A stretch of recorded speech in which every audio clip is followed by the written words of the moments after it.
The way a home feels often comes down to smallest of interior decisions, from materials to the way spaces are planned.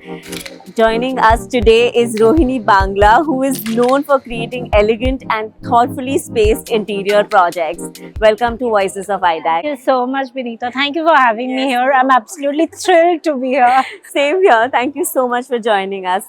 So, Rohini, your projects feel very balanced and elegant. How do you choose materials that bring both beauty and warmth at the same time to a space? So I always say that all our projects, the spaces decide the kind of look and feel that the project needs. The clients, their story, their how they live, that defines what we are using in the project. So all our projects are very starkly different from each other. That's the beauty of it, that the client's story defines the materials that we use. So, that's how you plan your interior projects depending on the narrative that the. So I don't have a signature style. Okay. I'll always say that I don't have a signature style. It's my clients who define what they want unknowingly. But that's the beauty of your projects, because every project is so different from each other and they have all a unique story to tell. So tell me something, Rohini, what's that one thing people often get wrong when they try to design their homes themselves? So yes, Pinterest, Instagram, I think it's a great tool, but people often mistakenly take it as that only tool that will help them decide everything. It's overload of information, and what may look good in a certain space may not look good in a different space. So yes, you need a professional help to always design your spaces, homes, offices, whatever. So yes, that is one mistake which they do. Very rightly put, overload of information, and it just, I think it confuses the people even more rather than sorting their opinions out that what might look good in their space. Yes, you're so right. Tell me something, that is there one material or design choice that instantly makes a space feel more luxurious? I think any kind of stone, whether it's marble, whether it's a granite, Indian granite, when treated well. So granite can be treated in various ways, and even the simplest granite can start looking stunning. So I think stone in any form, and if you treat it well, I think it looks beautiful. It's very rightly said, because granite is something that people are, taking a step back from because of the other material choices that they have.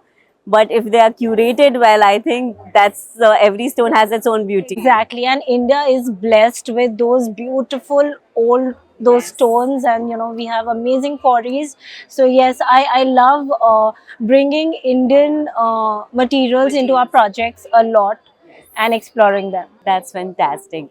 Okay, tell me something. Do you think homes today are becoming more personalized? Like they have a strong narrative to tell? Like all the consumers are also wanting their story to be put across as you design homes with a strong narrative? Do you think that's the general conception of what people are having right now? So I'll explain you. There has been a very stark contrast what people have been expecting from their spaces after COVID.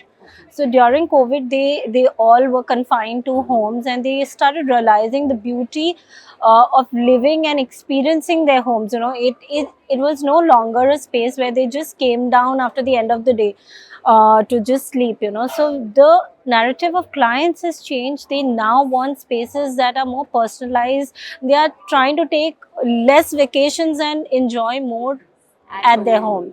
So that is what, and we very specifically we do a session with all our clients, and we try and understand how they live, what they like. Are they those homely people, or they are those party people? How do they like to entertain their family, their friends? So that is how we understand how they live, and what kind of lifestyle they want, and that is how we design and incorporate it in their design. So yeah, there has been a massive shift after COVID, as you're saying, that from what they're expecting out of a home. Now they know what they want. Yes, rightly put, of course. So tell me something, if you had to redesign the way most homes are planned today, what would you change first? I think there's just unnecessary clutter everywhere. So people have mistaken maximalism for clutter. So maximalism is beautiful. We do a lot of minimalist interiors, but there are spaces where we add maximalism. So maximalism has to be used in the right way.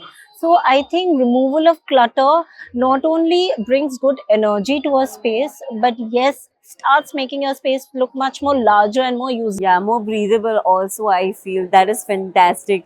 Okay, so now there's a quick rapid fire question. One interior material that never goes out of style. Lime wash. I absolutely love lime wash. Okay, and tell me one design detail that people rarely notice but makes a big difference.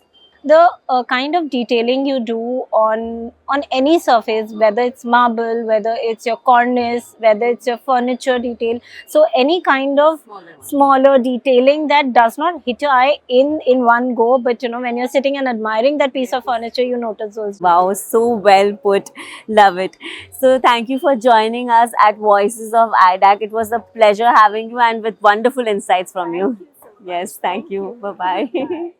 Thoughtful interiors are often defined by smallest details, from materials to spatial experiences. Thank you for joining us at Voices of IDAC.